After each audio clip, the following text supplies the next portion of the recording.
മിശിഹായിൽ പ്രിയമുള്ള സഹോദരീ സഹോദരന്മാരെ, പ്രിയമക്കളെ, ഈ പ്രഭാതത്തിൽ 1 യോഹന്നാൻ 1:3 നമുക്ക് ധ്യാനിക്കാം. First letter of Saint John chapter 1:3. ഞങ്ങൾ കാണുകയും കേൾക്കുകയും ചെയ്തത് നിങ്ങളെയും ഞങ്ങൾ അറിയിക്കുന്നു. ഞങ്ങളുമായി നിങ്ങൾക്കും കൂട്ടായ്മ ഉണ്ടാകേണ്ടതിനാണ് ഞങ്ങളിത് പ്രഘോഷിക്കുന്നത്. ഞങ്ങളുടെ കൂട്ടായ്മയാകട്ടെ പിതാവിനോടും അവിടുത്തെ പുത്രനായ ഈശോ മിശിഹായോടുമാണ്. ഇന്ന് ഏതാനും അനുകരണഭ്രമം വർദ്ധിച്ചു വരുന്ന ഒരു കാലഘട്ടമാണ്. എന്നാൽ ആത്മീയ അനുഭവത്തിന്റെ കാര്യത്തിൽ അനുകരണം ഒരു വിധത്തിലും പ്രയോജനപ്പെടുകയില്ല. യാഥാർത്ഥ്യമില്ലാത്ത കേവലം ജൽപ്പനം മാത്രമായ ക്രിസ്തീയ സാക്ഷ്യം രൂപപ്പെടുവാൻ സാധ്യതയുണ്ട്. സുവിശേഷങ്ങളിലെ സംഭവങ്ങളെയും വ്യക്തികളെയും പറ്റിയുള്ള അറിവ് ആരെയും സത്യ ക്രൈസ്തവ സാക്ഷിയാക്കുന്നില്ല.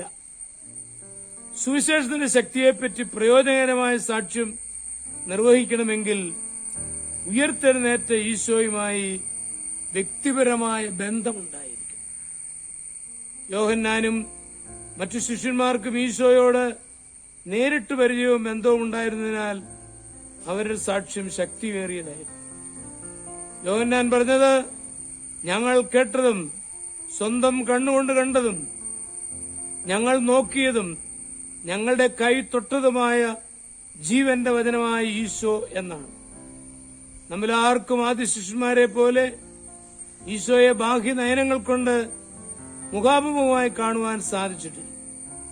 എന്നാൽ വിശ്വാസത്താൽ ഈശോയോട് വ്യക്തിബന്ധം ശക്തിയായി നമുക്ക് അനുഭവമാകുന്നുണ്ട്.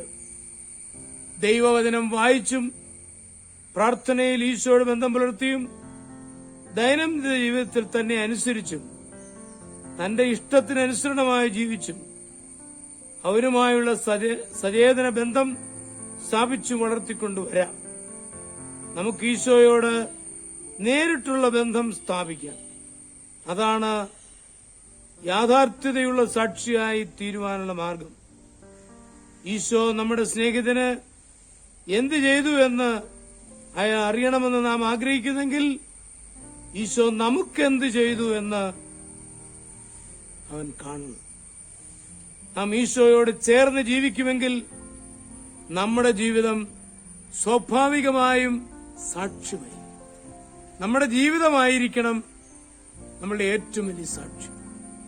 നമ്മുടെ കർത്താവ് ഈശോ മിശിഹായുടെ കൃപയും പിതാവായ ദൈവത്തിന്റെ സ്നേഹവും പരിശുദ്ധാത്മാവിന്റെ സഹവാസവും പരിശുദ്ധ അമ്മയുടെ മധ്യസ്ഥതയും നിങ്ങളെല്ലാവരോടും കൂടി ധാരാളമായിട്ടുണ്ടായി, എപ്പോഴും എപ്പോഴും എന്നേക്കും. ആമേൻ.